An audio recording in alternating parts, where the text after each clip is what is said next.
دو تا محصول داریم، کیتای واتر متانول توربویی و اتمسفری که تو چند مدل ما اینا رو تولید کردیم. دو مدلش رو می‌بینید، پرفروشاش اینه. این کیت واسه ماشین‌های توربو، می‌بینید که پمپ و سلندروید قطع کن و مخزن و قسمت ماژولشه که این برای 206 طراحی شده.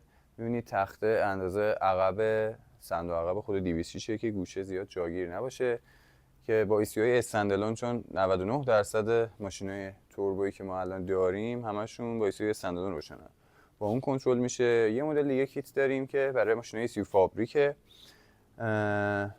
می‌بینید خب این یه کنترلر داره، یه انشعاب بهش میدیم مثل بقیه کیتا، پمپ و سلندر قطع کن و ماژول. و این کیتا رو ما میتونیم تو مدل‌های مختلف تحویل مردم بدیم.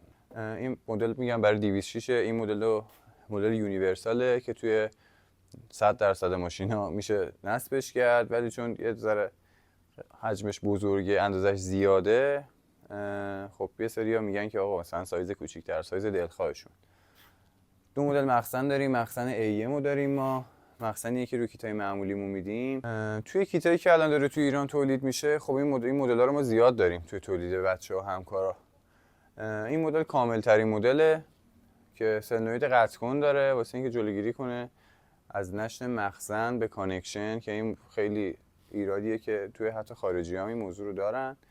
دکمه آن و آف داره، دکمه تست داره برای هواگیری ریل یا کلا برای تست کردن پاشش نازل که به صورت صحیح میپاشه یا نه. توی این مدل هم ما کامل ترین ماژولی که تونستیم رو براش تهیه کردیم که دیتای تنظیم کردنش هم تحویل مشتری میدیم، اگه هم بخوان خودمون از اول تنظیم میکنیم و بهشون تحویل میدیم. این مدل با ایسوی ادجاس یا همون استندالونا کنترل میشه، دستورش از اونا میگیره، حالا چه اتمسفریش چه توربویش. یه مدل دیگه داریم که ما اینا از یه کنترلر دستور میگیرن برای کار کردن، همونطوری که میبینید. خب این یه خوبی داره، اینکه مثلا یه ماشین مثل دنا توربو، جک S5، خیلی ماشینای ایسیو فابریک، حالا میتونیم ماشینای مدل پایینتر مثل کرونای CS میتونن از این کیت استفاده کنن که یه کنترلر داره.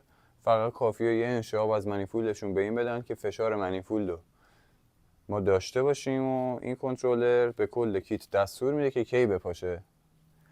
طرز کارشون هم اینجوریه که شما میگید از 5 PSI یا از مثلا 150 کیلو پاسکال شروع به پاشش بکن. پکیجی که شما تحویل میگیرید تو کیت کامل یه دونه اینه که حالا با آپشنایی که خودتون خواستین ما براتون طراحی میکنیم.